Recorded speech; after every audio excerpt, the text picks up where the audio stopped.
अच्छा जी, next topic है हमारा ओटाइटिस मीडिया।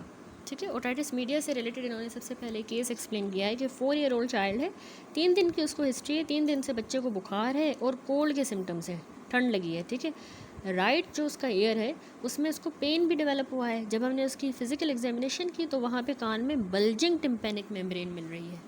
पेन है, बुखार है 3 दिन से और बल्जिंग टिम्पेनिक मेम्ब्रेन है, तो ये ओटाइटिस मीडिया का केस है। ठीक है, अब ओटाइटिस मीडिया आपने याद रखना है कि मोस्ट कॉमन इन्फेक्शन चाइल्डहुड का, स्पेशली याद रखें 6 माह से लेके 3 साल तक की उम्र के बच्चों में मोस्ट कॉमन जो चाइल्डहुड इन्फेक्शन है ईयर का, वो ओटाइटिस मीडिया है।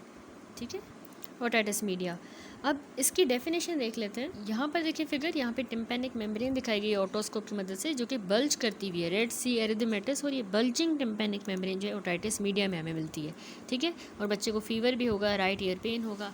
तो ओटाइटिस मीडिया 6 माह से 3 साल वाले बच्चों में मोस्ट कॉमन वजह है इन्फेक्शन की। डेफिनेशन क्या है? अक्यूट ओटाइटिस मीडिया हम तब कहेंगे जब ये इन्फ्लामेशन मिडल ईयर की रैपिड ऑनसेट ऑफ सिम्टम्स के साथ हो। ठीक है, ये इन्फ्लामेशन हुई है बच्चे के मिडल ईयर की और वो अचानक से इसके सिम्टम्स डेवलप हुए हैं, तो हम कहेंगे it is acute otitis media. Recurrent otitis media हम कैसे डिफाइन करते हैं? याद रखें, 3 न्यू अक्यूट ओटाइटिस मीडिया के एपिसोड्स हुए हों within 6 month to 4 episodes during the 1 year. ठीक है, 3 जो हैं उसके नए अक्यूट ओटाइटिस मीडिया के 6 माह के अंदर एपिसोड्स हुए हैं, या फिर 1 साल के अंदर अगर बच्चे को 4 एपिसोड्स हो चुके हैं, 1 साल में 4 बार ये इसको ओटाइटिस मीडिया हुआ है, या फिर उसको 6 माह में जो है 3 इस तरह के अक्यूट ओटाइटिस मीडिया के हुए हैं इंसिडेंट्स, तो हम कहेंगे it is recurrent otitis media. ये क्राइटेरिया है इसका। ठीक है, क्रोनिक तब कहेंगे जब उसको बच्चे को कान से परसिस्टेंटली डिस्चार्ज आ रहा है, जिसको 6 हफ्ते गुजर गए हैं, 6 हफ्तों से उसको परसिस्टेंटली कान से डिस्चार्ज आ रहा है, तो it is the chronic otitis media. ठीक हो गया। अक्यूट ओटाइटिस मीडिया यानी मिडल ईयर की इन्फ्लामेशन हुई है, rapid onset of symptom, it is acute. Recurrent हम कहेंगे जब 6 माह में 3 एपिसोड या 1 साल में 4 एपिसोड्स हुए अक्यूट ओटाइटिस मीडिया के। क्रोनिक तब कहेंगे जब बच्चे को 6 हफ्तों से ज़्यादा टाइम हो गया है, अभी तक उसके कान से डिस्चार्ज बह रहा है, तो वो क्रोनिक ओटाइटिस मीडिया है।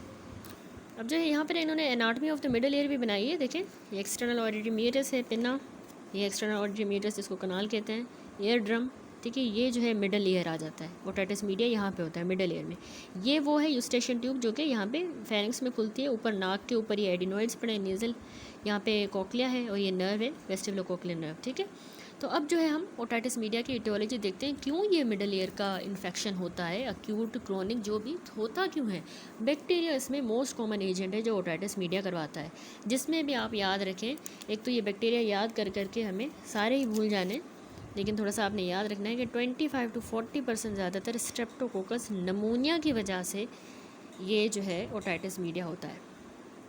ठीक है, बड़े ही कोई नमूने हैं ये नमूनिया, तो उसकी वजह से ज़्यादातर होता है। फिर दूसरा Haemophilus influenzae 15 to 25%। It causes recurrent otitis media. Recurrent में आपने एच इन्फ्लुएंजी को याद रखना है। मोरेक्सेला कैटेरलिस भी इन्वॉल्व है ओटाइटिस मीडिया में। Group A Streptococcus, staphylococcus Orius acute और क्रोनिक दोनों में, और सूडोमोनास ओरिजिनोसा जो क्रोनिक में इन्वॉल्व है, सूडोमोनास। ठीक है, किस तरह है पैथोजेनेसिस ओटाइटिस मीडिया की?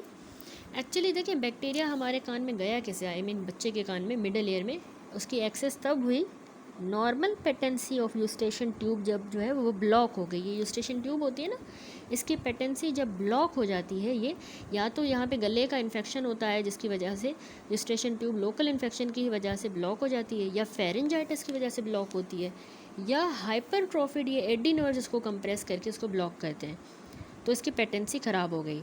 अब जो भी फ्लो ऑफ सिक्रीशंस होता है मिडल ईयर का, वो हमारे गले में आता है। ठीक है, तो उसके फ्लो ऑफ सिक्रीशन में रुकावट आ गई, ऑब्स्ट्रक्शन हो गई from the middle ear to the pharynx, तो उसके नतीजे में मिडल ईयर में पानी भर जाएगा, मिडल ईयर इफ्यूजन होगी, जो कि बैक्टीरिया से फिर इन्फेक्ट हो जाती है, इन्फेक्टेड विथ बैक्टीरिया। ठीक है, क्योंकि वो ड्रेनेज रुक गया, तो उसमें फिर इन्फेक्शन होगा, ओटाइटिस मीडिया होगा, जिसमें most common Streptococcus pneumonia, H influenza recurrent में, सूडोमोनास क्रोनिक में, स्टेफाइलो अक्यूट एंड क्रोनिक में। ठीक है, और ग्रुप ए स्ट्रेप्टोकोकस भी है, मोरेक्सेला भी है। अब इसके प्री डिस्पोजिंग फैक्टर्स क्या हैं? क्या चीज़ है जो इसको प्री डिस्पोज करती है कि ये ओटाइटिस मीडिया हो। तो following factors are associated with increased incidence of otitis media in childhood. ठीक है, मिडिल ईयर इन्फेक्शन चाइल्डहुड में ज़्यादा होता है, प्री डिस्पोज होता है अगर बच्चा 1 साल से कम उम्र का है।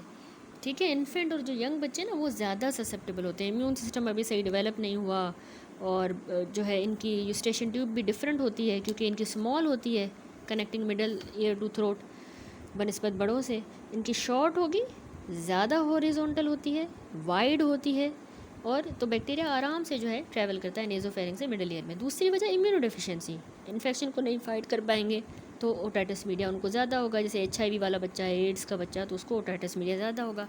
देन डाउन सिंड्रोम वाले बच्चों में ओटाइटिस मीडिया ज़्यादा उनके एनाटमी की वजह से, हेड एंड नेक का डिफरेंस है, यूस्टेशन ट्यूब डिसफंक्शन इनमें भी होता है, वीक इम्यून रिस्पॉन्स होता है। ठीक है, फिर structural defect that impair the Eustachian tube function, जैसे अगर किसी बच्चे को क्लेफ्ट पैलेट है तो उससे ट्यूब सही से फंक्शन नहीं करेगी, फ्लूइड बिल्डअप होगा, ओटाइटिस मीडिया होगा, बैक्टीरिया ग्रो करेंगे ना। इसी तरह कोई बहन भाई है जिसको बार बार रिकरेंट ओटाइटिस मीडिया होते हैं, तो इसका मतलब है या तो उसको कोई जेनेटिक पोटेंशियल है या इन्वायरमेंट में कंपोनेंट मौजूद है, तो इसको भी बार बार इन्फेक्शन होगा इस वाले बच्चे को। ठीक है, बहन भाई को अगर है। इसी तरह पैसिव स्मोकिंग, क्योंकि पैसिव स्मोकिंग जो है, स्मोक ना रेस्पिरेटरी ट्रैक को इरिटेट करता है, घर में कोई स्मोकिंग करेगा तो यूस्टेशन ट्यूब भी इरिटेट होगी, इन्फ्लेम होगी, स्वेल होगी, तो इन्फेक्शन होगा। एंड लास्टली वो बच्चे जिनका सोशो इकोनॉमिक स्टेटस पुअर होता है, लो होता है, तो हेल्थ केयर नहीं है उनके पास इतना, क्राउडेड कंडीशन में रहते हैं, एक्सपोजर ज़्यादा है पैथोजन से, न्यूट्रिशन भी पुअर है, तो ये सारे फैक्टर्स मिला के सोशो इकोनॉमिक वाले जो है इनको भी ज़्यादा प्रीडिस्पोज होते हैं टू ओटाइटिस मीडिया। फिर लैक ऑफ ब्रेस्ट फीडिंग, देखिए ब्रेस्ट फीडिंग से होता है कि एक्यूट रेस्पिरेटरी इन्फेक्शन का इंसिडेंस कम होता है। ठीक है, तो कोलोनाइजेशन प्रिवेंट होगी ओटाइटिस पैथोजेंस की थ्रू सिलेक्टिव IgE एंटीबॉडी, ये प्रिवेंट करती है ना, बचाती है, प्रोटेक्ट करती है इन्फेक्शन से, तो ओटाइटिस मीडिया से भी बचाएगी, तो ब्रेस्ट फीडिंग इसको रिड्यूस करती है। ठीक है, तो ये हो गए pre disposing factors of otitis media. अब बच्चों में ओटाइटिस मीडिया हुआ है, बच्चा कैसे आपके पास क्लिनिकल फाइंडिंग्स क्या होंगी, कैसे प्रेजेंट करेगा। नियोनेट और इन्फेंट जो है वो एसिम्टोमेटिक ही रहेंगे, छोटे हैं नियोनेट्स और इन्फेंट, या फिर वो सिर्फ नॉन स्पेसिफिक मैनिफेस्टेशंस के साथ प्रेजेंट करेंगे, इरिटेबल होंगे, बुखार होगा, या अपने कानों को पुल कर रहे होंगे। ठीक है, नियोनेट्स खींच रहे होंगे अपने कानों को, रो रहे हैं, तो मतलब इरिटेबल है, बुखार है, कान को खींच रहे हैं, रो रहे हैं, स्क्रीमिंग कर रहे हैं, चिल्ला रहे हैं, तो ये इस तरह से नियोनेट और इन्फेंट प्रेजेंट करेंगे। नॉन स्पेसिफिक साइन और सिम्टम बच्चों में, तो जैसे चिल्ड्रन जो हैं उनमें फीवर ही होगा, irritable, mild upper respiratory symptoms हो सकते हैं, खांसी वगैरह जैसे, वॉमिटिंग और डायरिया भी होगा। ठीक है, ये चिल्ड्रंस में हो गए। इसके अलावा क्लासिक जो साइंस और सिम्टम है ना, यहाँ तक हमने नॉन स्पेसिफिक देखे, नियोनेट और इन्फेंट तो होते ही एसिम्टोमेटिक है, नॉन स्पेसिफिक में उनको बुखार होगा, इरिटेबल होंगे, कान को खींच रहे हैं, रो रहे हैं। इसी तरह नॉन स्पेसिफिक चिल्ड्रन में भी यही है, रो रहे हैं, फीवर है, इरिटेबल है, और acute mild respiratory, upper respiratory symptom, vomiting, diarrhoea. अब जो क्लासिक साइंस और सिम्टम है ओटाइटिस मीडिया के एक्यूट के, वो है कि कान में दर्द होगा, पेन इन वन या बोथ ईयर, और हेयरिंग लॉस। ठीक है, कान से डिस्चार्ज भी जो है मौजूद हो सकता है, तो पेन हो रहा है, हेयरिंग लॉस, और कान से डिस्चार्ज आ रहा है, गंद आ रहा है। जो क्रोनिक ओटाइटिस मीडिया, ये तो एक्यूट का हो गया, क्रोनिक में बच्चों को हेयरिंग इम्पेयरमेंट हो जाती है, इवन परफोरेशन भी हो सकती है टिम्पेनिक मेम्ब्रेन की, और उसमें से बदबूदार फाउल स्मेलिंग डिस्चार्ज जो है कान से आता है, याद रखिए ओटोरिया उसको कहते हैं। ठीक है, फाउल स्मेलिंग, तो ये क्रोनिक ओटाइटिस मीडिया का केस होगा, फाउल स्मेलिंग डिस्चार्ज आ रहा है कान से, परफोरेशन हो गई है टिम्पेनिक मेम्ब्रेन की, बिल्कुल बच्चा सुन नहीं पाता, हेयरिंग इम्पेयरमेंट हुई है। ठीक है, अब डायग्नोस करना है हमने, डायग्नोसिस के लिए हमने बच्चे की ओटोस्कोपी और टिम्पेनोमेट्री करनी है। तो इसमें ओटोस्कोपी पे जब हम टिम्पेनिक मेम्ब्रेन को देखेंगे ना, तो उसमें एबनॉर्मल कंटोर होगा, यानी उसमें हमें बल्ज मिलेगा या फुलनेस मिलेगी, और पीछे की तरफ एक्सट्रीम रिट्रैक्शन होगी, रिट्रैक्टेड टिम्पेनिक मेम्ब्रेन, या तो बाहर की तरफ यूँ बल्ज करती होगी, फुल होगी, या अंदर की तरफ एक्सट्रीमली रिट्रैक्टिंग, तो मतलब कंटोर टिम्पेनिक मेम्ब्रेन का एबनॉर्मल है। दूसरा ओटाइटिस मीडिया में एरिदमा मिलेगा, जिस तरह पिक्चर मैंने दिखाया ना, बिल्कुल लाल सी टिम्पेनिक मेम्ब्रेन, एरिदमा। तीसरा मिडिल ईयर कैविटी में हमें फ्लूइड भी मिल सकता है, लिक्विड मिल सकता है, जो कि पेल येलो कलर इम्पार्ट कर रहा होगा, पस को इंडिकेट कर रहा है, ठीक है। अब इसके अलावा डायग्नोसिस में हमने ऑटोस्कोपी टिम्पैनोमेट्री करके देख लिया। इसके अलावा हम जो कान से अगर गंद आ रहा है, बच्चे को डिस्चार्ज आ रहा है, उसका कल्चर भेजेंगे, ठीक है। मिडल ईयर के कंटेंट्स का कल्चर करते हैं, उसकी नीडल एस्पायरेशन करते हैं और उसका कल्चर भेजना है, ठीक हो गया। अब कॉम्प्लिकेशंस पे आए। बच्चे को हुआ है अक्यूट ओटाइटिस मीडिया, तो पीछे जो उसके मैस्टोइड एयर सेल्स हैं उनकी इन्फ्लामेशन हो सकती है, मैस्टोइडाइटिस हो सकता है। मेनिंजीज की इन्फ्लामेशन, मेनिंजाइटिस हो सकता है। ओटाइटिस मीडिया से उसका हेयरिंग लॉस हो सकता है। ये 3 आपने याद कर ली, मोर देन इनफ, ठीक है। मैस्टोइडाइटिस, मेनिंजाइटिस, हेयरिंग लॉस। मैनेजमेंट कैसे करें? अक्यूट की मैनेजमेंट जो है ओटाइटिस मीडिया की, ड्राई मॉपिंग ऑफ ईयर, ठीक है। Dry mopping of year home remedy होती है एक तरह से, कॉटन स्वैब या इसी तरह का सिमिलर ऑब्जेक्ट लेके बच्चे के कान से जो भी फ्लूइड वगैरह गंद है उसको साफ़ करना है, ठीक है। दूसरा, उसको पेन है उसके लिए एनाल्जेसिक। अक्यूट में क्या था? पेन था ना, हेयरिंग लॉस और डिस्चार्ज आ रहा है, तो पेन के लिए एनाल्जेसिक। और फीवर अगर है, बुखार, तो उसके लिए एंटीपायरेटिक। अब इनिशियल ट्रीटमेंट जो है हमारा मोस्ट कॉमन ऑर्गेनिज्म के लिए होगा। मोस्ट कॉमन मैंने आपको बताया स्ट्रेप्टोकोकस नमोनिया है, उसके बाद एच इन्फ्लुएंजा, तो इनके लिए हमारा ट्रीटमेंट इनके अगेंस्ट होगा। तो एंटीबायोटिक फिर हम बाद में वैसे चेंज कर सकते हैं, जब इसकी कल्चर की रिपोर्ट नहीं आ जाती, डिस्चार्ज वाले कल्चर की, फिर चेंज कर सकते हैं, वरना हम इनके अगेंस्ट देते हैं।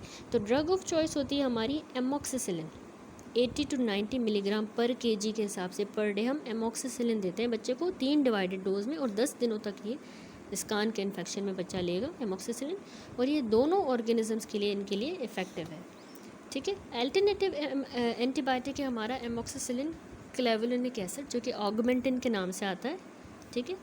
और या फिर हम एरिथ्रोमाइसिन, सल्फिसॉक्साजोल, ठीक है, इसका कॉम्बो भी दे सकते हैं, या सेफाक्लोर, या सेफिरॉक्सीन, या ट्राइमेथोप्रिम सल्फमेथोक्साजोल, और या फिर सेफिक्सिन। तो ये भी बाकी अल्टरनेटिव्स भी हैं ओटाइटिस मीडिया में, लेकिन ज़्यादातर बेस्ट एमॉक्सिसिलिन है। ड्यूरेशन थेरेपी 7-10 दिन बच्चे ये एंटीबायोटिक लेगा। अगर पेनिसिलिन रेजिस्टेंट न्यूमोकोकाई की वजह से हुआ है ये इन्फेक्शन, तो उसमें ऑप्शंस है कि हम 3rd जनरेशन सेफेलोस्पोरिन इंट्रामस्कुलर बच्चे को वंस अ डे दें, 3 डोजेस 50 मिलीग्राम पर केजी के हिसाब से सेफ्ट्राएक्सोन 3 दिन तक 3 डोजेस, या हम मैक्रोलाइड एंटीबायोटिक दें जैसे क्लेरिथ्रोमाइसिन या एजिथ्रोमाइसिन। तो ये penicillin resistant pneumococci, Streptococcus pneumonia जो है, जो पेनिसिलिन रेजिस्टेंट हो, तो उसमें ये मैनेजमेंट करनी है, ठीक है। तो इस तरह से ये मैनेजमेंट हो गई। ड्राई मॉपिंग है पेन के लिए एनाल्जेसिक, फीवर के लिए एंटीपायरेटिक, मोस्ट कॉमन के लिए हम एंटीबायोटिक ब्रॉड स्पेक्ट्रम यूज़ कर रहे हैं एमॉक्सिसिलिन। रिपोर्ट आएगी तो चेंज भी कर सकते हैं। अल्टरनेटिव में सारे मैंने आपको बताया। अगर न्यूमोकोका पेनिसिलिन रेजिस्टेंट है तो हम सेफ्ट्राएक्सोन दे देंगे या मैक्रोलाइड्स। That's it. यहाँ पे हमारा ये टॉपिक कंप्लीट होता है।